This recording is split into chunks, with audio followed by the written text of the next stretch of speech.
vous enlevez les 545 officiers Tutsi rwandais des FARDC, il n'y a plus de crise. Voilà la solution. Par l'élection, par les concertations, le dialogue. On en a eu combien de dialogues? J'en ai compté 54, qui n'ont abouti à rien. Donc, la MONUSCO et l'ONU et la communauté internationale admettraient pendant une seconde que la crise congolaise est de type ethnique, qu'il n'y a pas de Tutsi rwandais. Pour ceux qui connaissent un peu l'histoire, c'est une insulte. Il n'y a pas de Tutsi congolais, bon Dieu. Le Rwanda a été créé au XVIIe siècle avant la création de l'État indépendant du Congo. Et le Rwanda fut une colonie allemande. Les Allemands n'auraient jamais laissé le roi Léopold II s'emparer des populations Tutsi rwandais, n'est-ce pas? Donc, les Tutsis sont au Rwanda, qu'ils rentrent au Rwanda. Qu'il y ait des Tutsis de nationalité congolaise, oui. Mais des Tutsis congolais, il n'y en a pas parce que les Tutsis n'ont pas de terre au Congo. Il n'y a pas de terre appartenant aux Tutsis sur le territoire congolais. De même qu'il y a des Congolais qui habitent en Belgique, il y a des Balouba, des Bayansi, des Batédra qui vivent en Belgique, mais il n'y a pas de Batétela belge, il n'y a pas de Balouba belge, parce que nous n'avons pas de terre ici, nous n'avons que la nationalité. Qu'il y ait des Tutsis qui ont acquis la nationalité congolaise, d'accord, mais ils n'ont pas de terre ancestrale.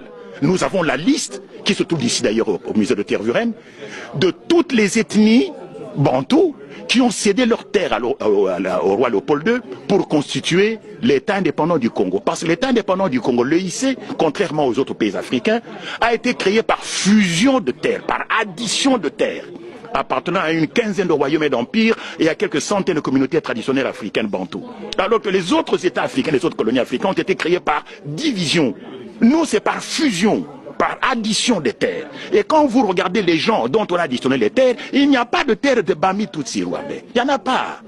Et donc, ceux qui prétendent, les gens qui écrivent ici dans les médias, il y a une consoeur journaliste du soir qui parlait de Banyamulenge et des Tutsis congolais. Mais c'est du n'importe quoi. Madame Cross. Je ne cite pas de nom, c'est même pas elle là d'ailleurs. Il y en a même une qui est beaucoup plus âgée qu'elle, qui raconte n'importe quoi sur... Oui, bien sûr. Donc, il n'y a pas de Tutsis congolais. De même qu'il n'y a pas de Batétela belge.